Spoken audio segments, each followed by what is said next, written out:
नमस्कार मंडळी, कसे आहात? तर रात्रीचं सगळं जेवण खाऊन भांडी वगैरे आवरलेले आहेत आणि 10 वाजलेले आहेत.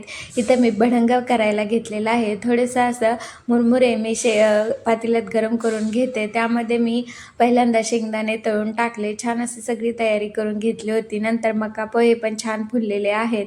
त्यामध्ये छान असं गोल्डन ब्राऊन होईपर्यंत खोबरं तळून घेतलं. नंतर आता आपण फोडणी देऊया.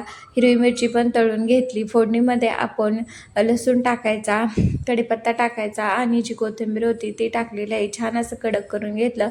गॅस बंद केल्यानंतर त्यामध्ये हळद, आपला घरचा मसाला आणि लाल तिखट टाकलेला आहे.